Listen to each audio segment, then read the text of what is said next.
Welcome back to Satori Sounds. In this episode, we dive into the complexities of relationships, how to navigate them better, set healthy boundaries, and communicate more effectively. We'll explore the dynamics of transactional relationships, the impact of emotional vampires, and why reciprocity in conversation matters. Today's episode's a little different. It's a recording that took place while we were out for a walk the other week. If you'd like to see the video version of this episode, just head over to our YouTube channel. We hope you enjoy our thought-provoking conversation that will help change the way you see your relationships. It's easy to go, a relationship, it must mean romantic. But actually, relationship is, and this is so interesting with language, we use a word and we get conditioned to seeing a word in a specific way. So take aroused, for instance. We'll think, oh, that's so naughty. Yeah. But actually, arousal can cover a lot of different things. You're emotionally aroused, you're coming off your baseline is what, I would interpret that to mean. And when we think about relationships, it's a similar thing. We're not just talking about the romantic. You have a relationship with your friends. Mm-hmm. You have a relationship with yourself. Mm-hmm. You have a relationship with your work. Yeah, and the colleagues. And you also have a relationship with your environment. And so when we use the term relationship, we use it in a multifaceted kind of way that actually we all have different relationships with different things. And there are levels to it. Yeah, different levels of relationship. I think particularly with the work and life would be the most poignant one in my mind, of having different levels of relationship. You're not anywhere near as close with your colleagues necessarily as you are with your family, and actually making that distinction between the two of them. And it is interesting because you do see some people that are really close with their colleagues and maybe aren't so close with their family. So there's no way to, and this episode will be very, very personal to you. You have to weigh that up. So we can't really give these almost generalized ideas because it's so individual. Well, they're not a black and white view, isn't it? There's, I've heard the term that people have used before of, work being like a family, but I see it more as a community. You've come together for that common sense, and actually, you're working, or hopefully working in the same direction. But as you say, different people will. Some people may just turn up to take that paycheck. Oh, absolutely, yeah. And that's the boundary that they've set. That's the boundary that they've set, yeah. Don't see you a certain way, and that's fine. You can't change. You can only do so much to change people's opinions, basically, about how they see your relationship. And it's almost like an investment. So you have to weigh up, what is that other person willing to invest? Mm-hmm. Be it their perceptions of me and you and us, or what they're willing to do. If there's damage to the relationship, how are they willing to repair it? And you have to weigh that up objectively.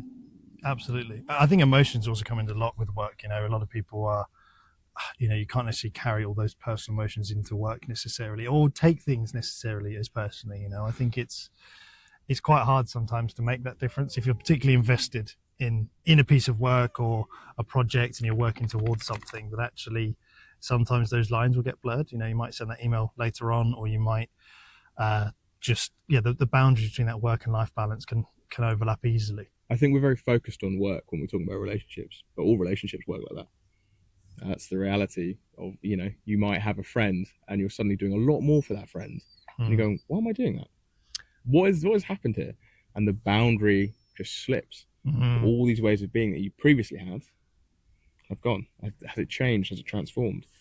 And there's a huge module in different therapies. So obviously, cognitive analytic therapy is all about roles that we play in relationships. And DBT has a whole module around relational effectiveness. How do you kind of develop effective and, I suppose, balanced and boundaried relationships? And they're interesting topics. Yeah, very much so. Well, I think, you see, relationships can spread a lot across. I'm one in my mind, a relationship, I've talked about it slightly previously, but being with the phone, a relationship with that and technology, and actually starting to set some of those boundaries of simply turning the phone off at a certain point. We talked about the other day of, after a certain period in the night, turning the phone off and disengaging, or, certain activities. So I think there's, relationships, not just the work and personal. I think communication in my mind is another one as well, of kind of how different people communicate. Well, I'd say that's a vehicle of a relationship. It's a facilitator of your relationship, rather than kind of being a relationship in and of itself. And kind of behavior, we often think of it as an action, and it is, but it communicates a lot. And in any relationship, what you have to get used to being able to do is internalize someone's behavior to some degree as a form of communication. And a really, really common one that I like to think about, because we've spoken about communication, is if you're talking to someone and they don't give you an answer, well, no answer is an answer. Yes, it's still an answer in a way, isn't it? Not in a way, it's a definitive answer. They might come back to you, but actually, who knows? And it's, if you're kind of constantly reaching out, either being rebuffed or ignored, you've got an answer. Absolutely. And that bit around that though as well is, I think, being aware of other people's emotions in that sense, but I think also sometimes we can slip into taking them all on ourselves. You try to understand from the other perspective, but sometimes you can take on those emotions. I think that's something for people to be aware of, is that especially if you've got that investment in someone, that you can sometimes take on their emotions, which may not necessarily be your own in a way. And I suppose it's thinking about the common themes of that. And this is where cognitive analytic therapy, God, tripping up over my words. Big words. Big, huge words. Kind of posits this idea. So it sets out these ideas that we all fall into roles. And we can sometimes, it's almost like a dance. All relationships are a bit of a dance. Some people fall into this idea of being like, oh, okay, I'm going to be leading today, or I'm going to be following. And that's a really, really reductionist, simple way of looking at it. But every kind of dynamic that we engage in, there will be that to and fro. And it's how you manage that. And actually, like you've just said, where you might find yourself taking on other people's emotions all the time, which can be exhausting. Well, yeah, of course it is.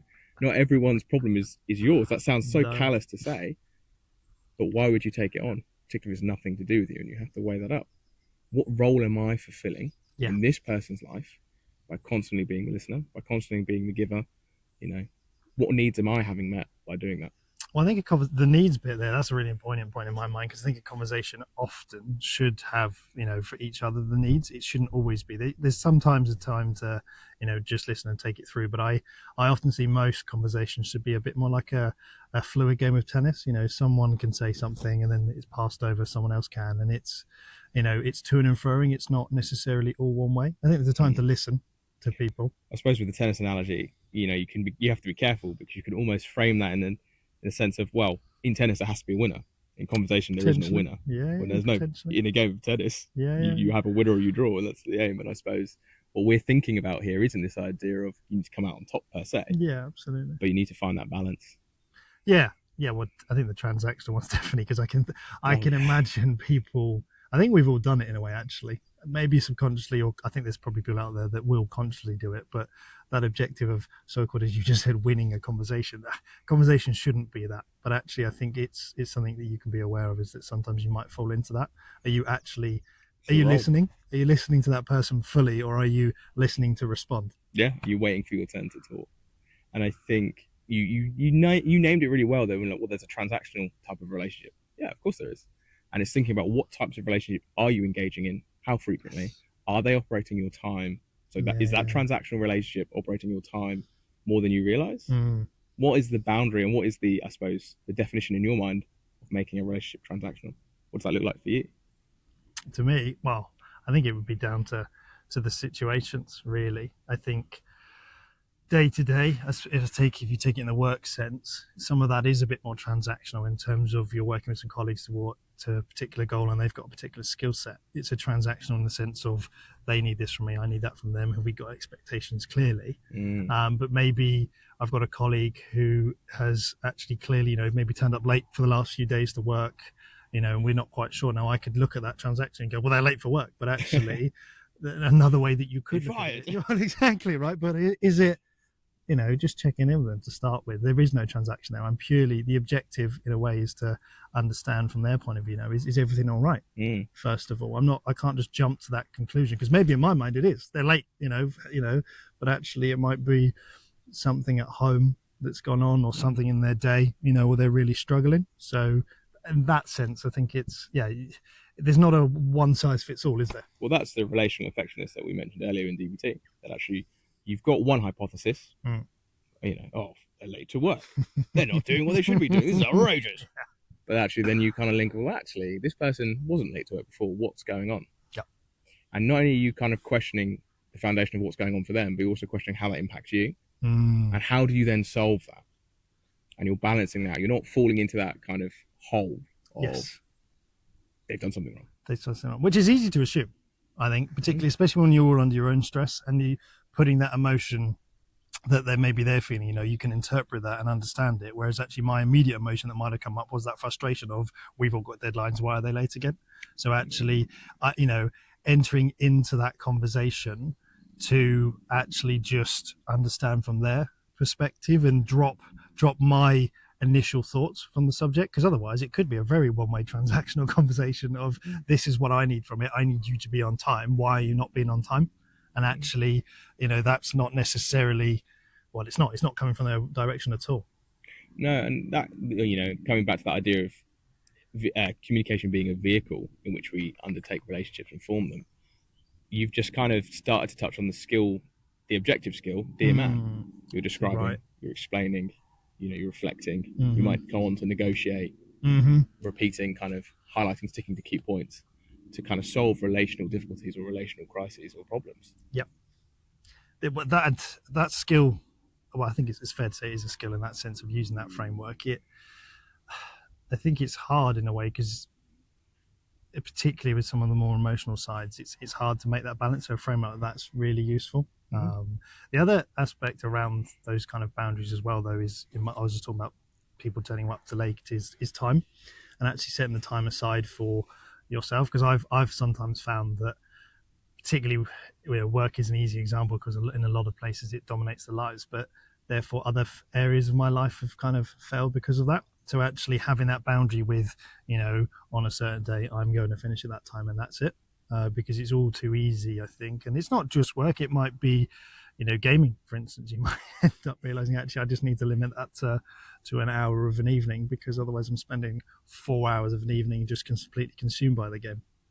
Yeah, that's a fair comment. And I think when we think about boundaries, one of the things I often reflect on is actually, if you've not put in a boundary before and you're now doing it, you will see people, all kind of scenarios, pushing your boundary again. Yes. Particularly if you've lived a certain way for so long. Yeah. So the reason I'm bringing it up is, if you've come here to be like, oh, how do I set up a boundary? I've seen the episode title. How do I establish a boundary? What is a boundary? Okay, I've put it in place, but it hasn't worked. Well, actually, in reality, it takes time for that boundary to be set. So you have to implement, I'm doing this, I'm finishing at this time. Yes. My emails, and coming back to your work example, you mentioned when we were walking earlier, I don't have time to answer every single email because I get hundreds. It's not possible for me to do that. Putting in a boundary. Yes. And if you hadn't done that straight away, you might have seen loads of people being like, oh my God, he's not going to answer all his emails. But that doesn't mean it hasn't worked. And the point is, you will see an initial kickback with your boundary, whatever it is, and whoever it is, because people go, well, I don't want it to be that way. They got their own, right? They've got their own view and they want something for you. I remember that actually really poignantly with when I was studying for my chartership. And I was really struggling to put time aside for it because I hadn't set my own boundary with it. And I was speaking to one of the directors that was mentoring me at the time, and I said, how do you do it? How do you manage all these other things, etc.? And he said, well, it's quite simple. There will always be demands on my time from every direction. So the only way I can control that is by setting the time aside myself to manage that. And I think it's very easy and obvious to say that, but as you say, like setting that, might slip, it might, not always succeed, but you have to keep turning up and setting that boundary. And actually people will get upset, especially if you're changing that behavior, even texting, replying to someone, right? That's a prime example of boundary. So you're thinking about, I don't know, there might be people that I've certainly had it, where I've not responded to people after a certain period of time, and I've put on my do not disturb mode. People are like, oh my God, you're ignoring me. I'm not. But you're internalizing my non-interaction as ignoring. So when you explain it and you give them that and say, this is what's happened. Yes. Because that's the other side of it. You can't just put in a boundary bluntly. That's quite, you have to talk to another human being at some point, or, whoever it is or whatever it is, you have to explain. People can't read your mind, and that's another thing that you've got to be very careful with, that you go, well, you should know. Yes, the assumption. Yeah, absolutely. And it's a very, very serious error in communication. And I can't remember the expression now, but it's uncommunicated expectations are premeditated resentments. Yeah. And boundaries kind of function on that premise. If you've not communicated to someone you're living like this now, or you're doing something like that, you might upset them. Yeah, well, it's very easy. It's very easy in that way, and to be misinterpreted, as you say. So I think it's, as you're saying, if someone's come to this episode and look at it in terms of just setting the boundary, it doesn't work as a framework just as that. you definitely need to, firstly acknowledge and understand what that boundary is that you're looking to put in place, but then also make sure that it's communicated clearly, so that those expectations are, because that resentment piece, I think we can all say we've done it in a way where we maybe have misinterpreted a situation and we haven't necessarily sought to understand. You see it a lot in romantic relationships when a partner's been living with someone for a long time and they go, well, I always put the dishes away. You should know I always put the dishes away. Bam, row. And Yes. uncommunicated boundary, uncommunicated expectation, outcome as a result is an argument, or maybe kind of a cold shoulder, or whatever it is. Yes. And you've got to remember, everyone, and we mentioned this previously in another episode, but everyone is subject to their own processing, which is why it's important, because people will assume. That's how we've evolved. It's efficient, it's time saving. So you've got to remember, okay, and we call it the 9-part model in CBT. It's a really nice model. You can go away and look it up. I think there's a source on the Cambridge University website if you Google it. But it highlights these bits of, okay, what can people see? Well, they can't actively see your emotions necessarily. They can't see your thoughts. All they can see is your behavior, so what you're doing and what you tell them. So communication is included in that behavior. Everything else, they can't see. It's guesswork. Yes. And you might, some people might be Columbo, but might be a bit more intuitive. They go, oh, he's got a frown face. He's, looking kind of cross. Guess he's mad. But you have to explain. And a really key way of doing that, I find, is something called I statements. Right. So they're tools. Well, it's like a script, basically. And what it does is it takes the onus from the other person and explains. It's a way of formatting how you feel. And again, if you Google this now, I statements, you'll see tons of examples. I feel X when this happens. It's a very neutral way of framing a problem. I need X, Y, and Z, or I would like, and it's posing a solution. Yes. So it's very easy to come with all the problems and vent and just, which might burn other people out and maybe be less effective in getting our needs met. But if you offer a solution, people are more likely to engage with that, and it becomes a negotiation, which is kind of the last letter of Dear Man. That makes sense. That communication piece, though, of actually, as you say, coming with a solution, I think is another big part as well, because sometimes people do just want to vent, and that's understanding it with it, because my logical brain jumps to solutions very quickly. And I've definitely had to learn that boundary with people when communicating, that actually some people don't want to just have that immediately solved, and that's something I've often put into conversations of, would you like me to just listen to this, or would you like helping solve the problem? And actually setting that up straight away can prepare it for a much more fruitful conversation, because instead of my brain immediately going, well, how do we solve this problem, I can actively try and change that and just listen to the situation. I mean, again, it's a good thing to bear in mind, but it's the context of what you're doing. If you're trying to establish a boundary, which, say you're the constant listener, you might go, actually, I'm not listening today. That's right. So you have to weigh that up. Is it appropriate? Do I want to be doing this? And what am I getting from doing that? And that's that big relational effectiveness question. What are my needs in this moment? Do I have the capacity? So the demand that this places on me, do I have the capacity to respond to it? And you may not. Yeah. And actually, you might have that friend who's kind of constantly wanting to vent, and you're going, actually, I've got a lot going on, and you're not listening to me. Yeah. So kind of jumping into that, I'm going to listen, well, that might be doing you a massive disservice. So you have to balance it again. And again, it comes back to that question of, what am I trying to achieve? What do I need in this moment? What do I want from this engagement?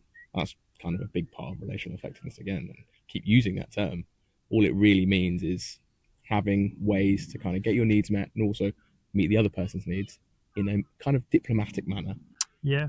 And actually, hearing what you're saying there, it might be in that moment that you can't, but it might be, you might simply be able to say to someone, look, I can't have that conversation right now, but, why don't we catch up in a couple of days or something like that? And I've often used, similar and just delivering projects, because everyone thinks the most urgent thing for them is right then.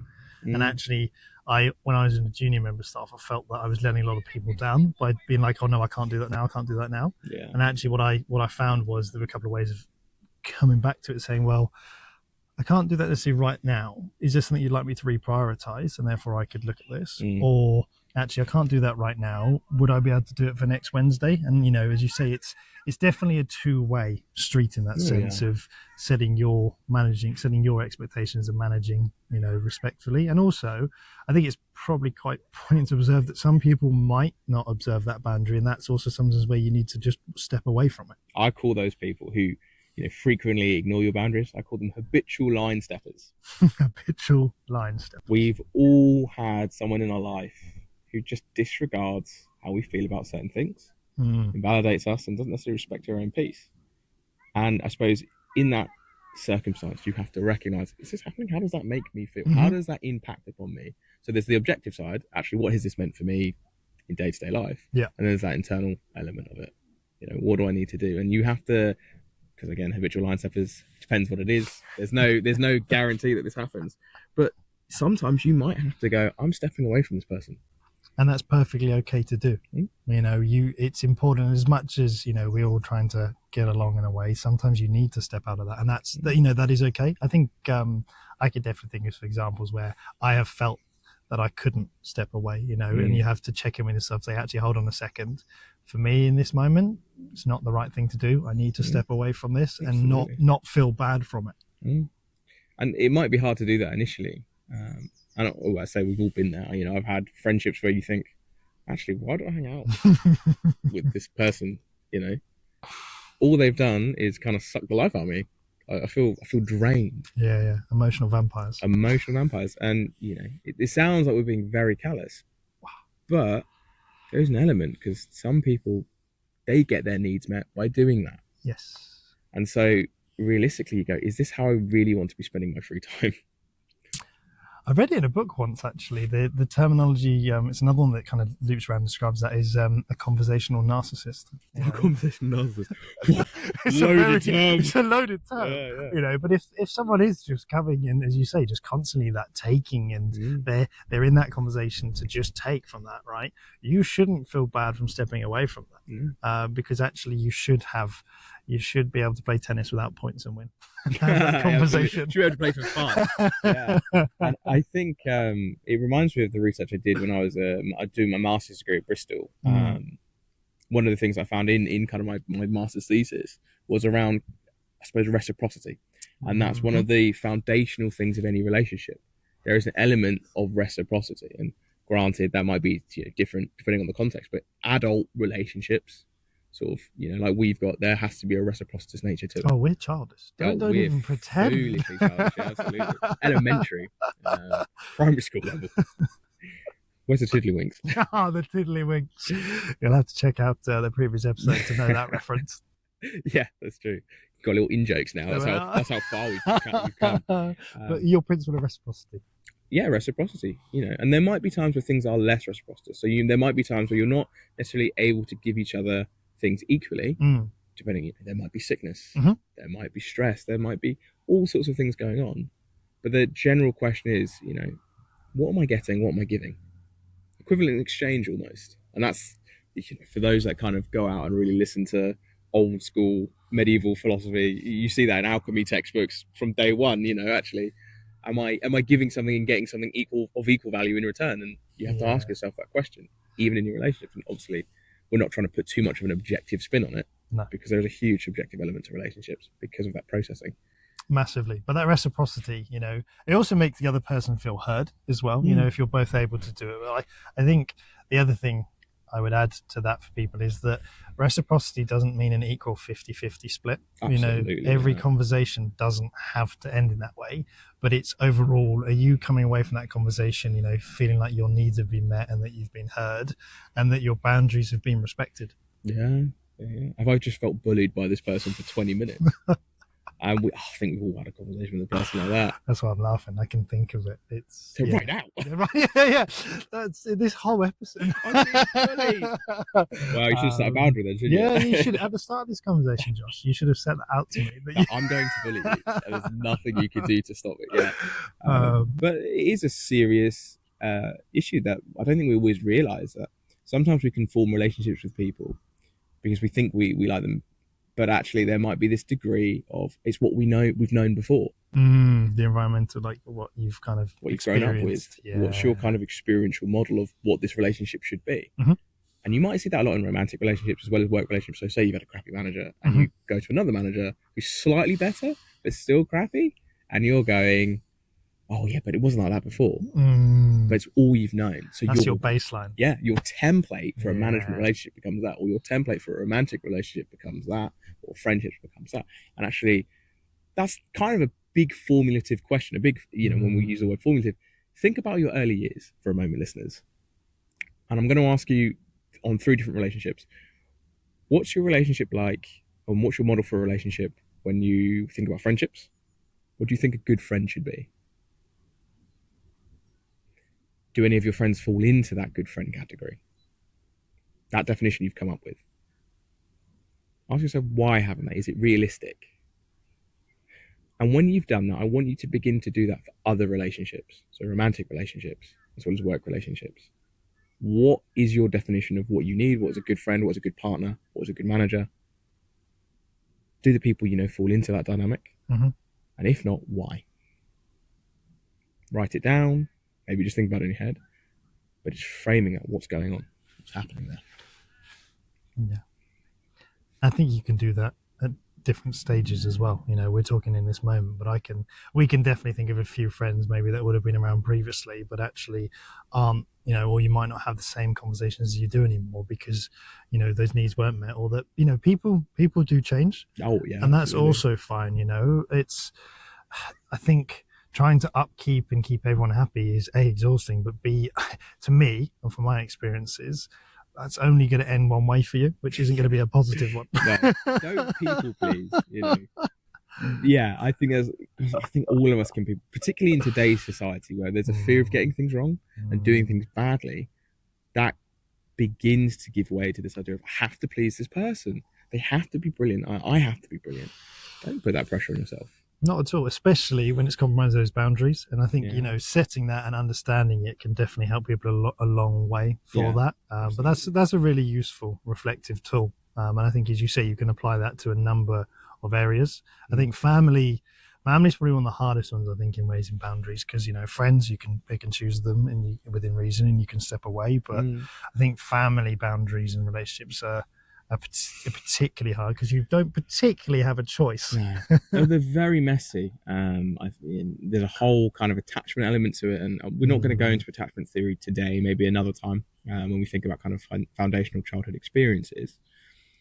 But your relationship with your family, it does code other relationships that you have with friends, particularly romantic partners, and kind of how you form bonds with people, and maybe have a tertiary glance with things like Bowlby or Winnicott, because they're kind of the theorists in attachment. But you might find yourself kind of in this weird push and pull space. I don't want the person, but I do want them. And it's thinking about, what's going on? What's the ambivalence there about? Is it about the actual person, or is it about kind of this fear of being abandoned? What's happened for you in that moment? And that comes back to that cognitive analytical therapy take. What role are you playing with your family? What lifelong dance have you been engaging with? Yeah, that's I think that's a big piece. I was pausing and reflecting on that because I think family, question, isn't it? There's a big breath in that one because it's ouch. But it is, family, bringing it around with that, with families and those boundaries. I can definitely think where I've had to instill those, and actually I've found that you can actually have a better relationship for it. So as much as you had those experiences, we all can have an opportunity to change boundaries, have those conversations. Are they comfortable? God no. God no, right? It's not as easy as me turning up and saying, Josh, these are my expectations. Thanks for your time. That's the thing. You have to be prepared to give something, to get something. You can't just be like, I want this now. It doesn't work like that. Reciprocity. Reciprocity.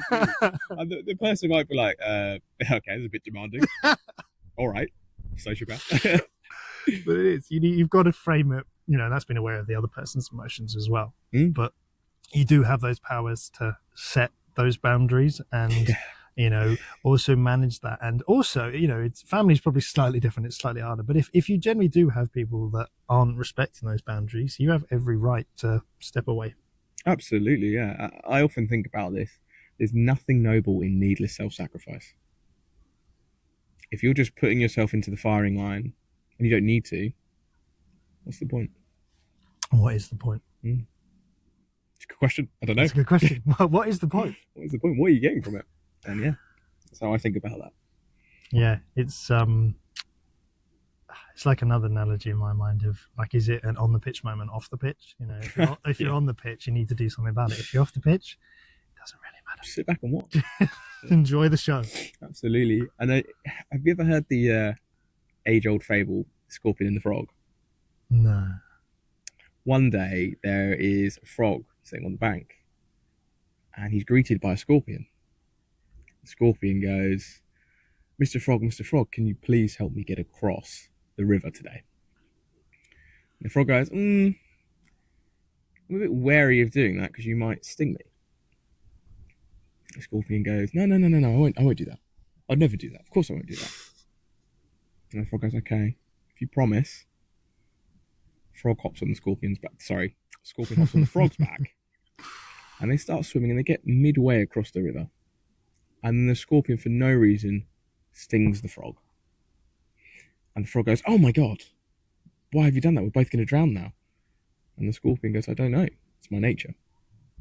And you have to weigh up, actually, what is that person's nature in this relationship? A bit like those energy vampires. What is the common experience that I've had with this person? Mm-hmm. Obviously, I'm not saying everyone is poisonous and venomous. What I am saying is, what's the boundary? Yep. When you set it, what's been the response? Are you likely to end up like the frog if you continue down that path?